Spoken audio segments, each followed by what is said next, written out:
Let's talk about something that you have been on the forefront, theft when it comes to the stores. You can call this shrinkage, you can call it whatever it is, but what it really is organized criminal theft rings that are coming through. This is affecting every retailer. I think it was $112 billion that it was assumed to have cost retail overall last year. But you've been, I think, the most vocal critic of what's happening and saying that something needs to be done. We walk around the stores and you'll see that there are now signs that say you can't check out more than 10 items. You see some items that are locked behind glass and you have to wave your hand over to bring someone over to come get things open. You've taken a lot of steps to combat this, but where does the problem stand right now? Yeah. Well, Becky, we felt the need to use our voice to elevate awareness around this topic at both the national level, at the state level, and the local level. And sitting here today, one, I feel really good about the progress that's being made. Big thanks to Matt Shea at NRF, Brian Dodge at RELA. We've elevated the conversation, and I think we're starting to see real progress.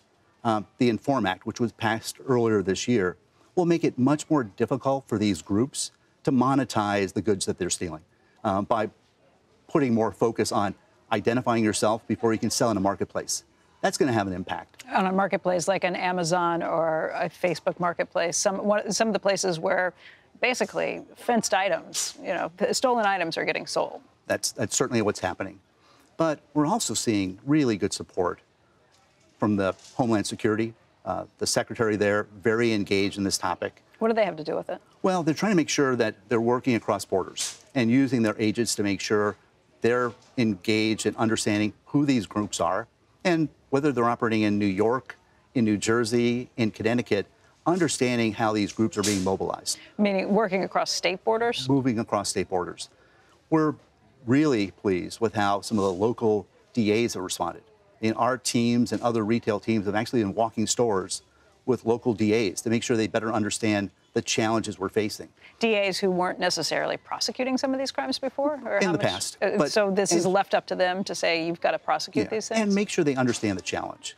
So when I started talking about this, we certainly talked about the overall financial impact. And you used the latest NRF number. Mm-hmm. It's a significant issue. But beyond the financial impact, I think there's a societal impact here. So you look at certain cities where stores have been closing. Those jobs go away, the tax dollars are gone, but importantly, that local consumer doesn't have access to the goods that they need. Mm-hmm. So that impacts everyone in that community. And I think as we've educated at the federal, state, and local level, here's the true impact. Yes, it's a financial issue. There's also a safety issue for our teams and the shoppers who are in a retail store when these gangs come in. But we're building awareness. We're starting to see some progress. There's much more engagement right now. And I think we're going to start seeing some very positive things that will happen over the next few years. But we had to use our voice to build awareness and really make sure everyone understood the challenges that we're facing. I mean, it's not just your voice. You've taken action. And I realize you're closing and opening stores all the time. But you made a move earlier this year to say that you were going to close, I think it was 9 stores in urban areas, to say we're closing these stores because we can't deal with the shoplifting and the theft that's going on here. And we don't feel like it's a safe place for our employees. That was a move you said you didn't want to make, but you were very vocal about doing it at the time and picking those stores. Why those stores? What happened there? Well, they were stores where we had made big investments in additional asset protection, working with third-party security. We had used other devices to try to control theft. But we closed those stores because we deemed it wasn't safe for our teams to continue to operate in those environments. And it's really hard to make a decision to close a store. We like to open stores. We'll open up 20 new stores this year. We like to be opening stores and expanding our presence. But when we're not seeing the progress, when other stores are closing around us and our teams don't feel safe, we had no choice but to say, these are stores we're going to close. And we're going to make sure we highlight the reasons why. But we don't have any plans to close additional stores this year. And I'm hopeful with the growing awareness and support that we're getting at the federal, state, and local level, we're going to start to see these organized crime rings start to slow down and realize that their eyes now are being placed upon them. Brian, let's talk about an issue that we have not discussed in an interview since the backlash that came through following the Pride activities, and that was what was happening in the store from a merchandising perspective, from a messaging perspective. There was a huge backlash against Target. What happened? Can you want to lay it out? Because you and I haven't had a real conversation about this yet. Well, why don't we step back? Yeah. So this is my 10th holiday season at Target. You and I have been talking almost every quarter during those 10 years. And, you know, I've seen natural disasters. We've seen the impact of COVID leading into the pandemic, some of the violence that took place after George Floyd's murder. But I would tell you, Becky, what I saw back in May is the first time since I've been in this job where I had store team members saying, it's not safe to come to work. What was happening to them?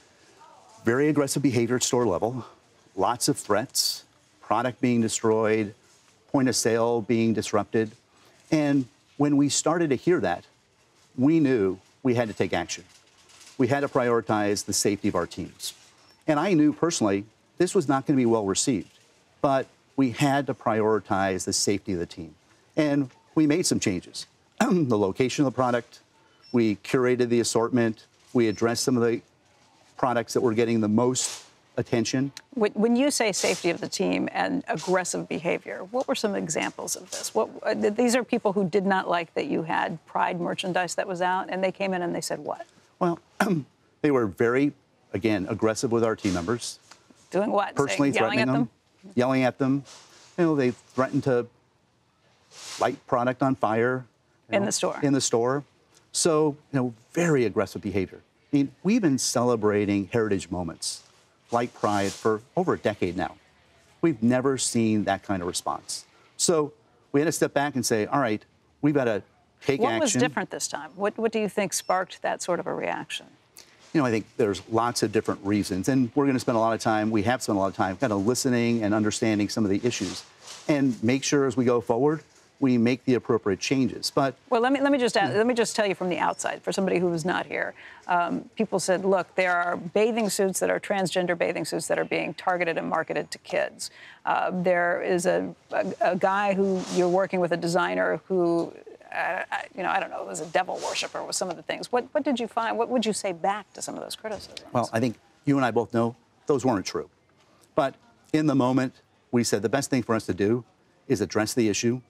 We can't combat each and every statement that's being made and do the right thing for our team, take the learning as we go forward. But it was a difficult time. And some of those things you pointed out we knew were not true.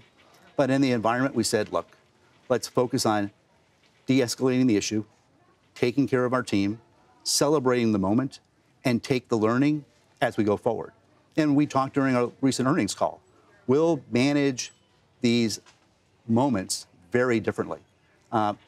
These heritage moments, whether it's Pride or Hispanic heritage or Black history, we'll time them differently. Was there different marketing? Was there different placement of these things? I'm just trying to figure out why Target was targeted, because there's a lot of places that would have pointed to Gay Pride Month and were doing things. Why do you think you guys, you and Bud Light, were the two brands that got really smacked over the head? There are a couple of factors. One, we set the presentation much earlier than everyone else. Meaning stuff was out on the store. Yeah, early in May versus June 1st. So we were way ahead of the industry. It was the first thing you saw when you walked into our store. So it was very prominent. And I think those two factors coming together, being early, being prominent in an environment where people had points of view they wanted to express, we were the front of that. So as we go forward, we'll time it differently. Next year, you'll see Pride on June 1st. It's not going to be the first thing you see in our store, but we'll present it appropriately.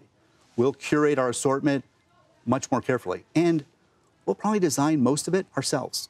So we'll take that learning and bring it forward and make sure Target continues to be that happy place for our guests. Now let me say, you first had this backlash from people who didn't like that merchandise being there and threats to your team members, Sure. Which, by the way, sometimes are kids making $15, $16, yes, $17 an hour.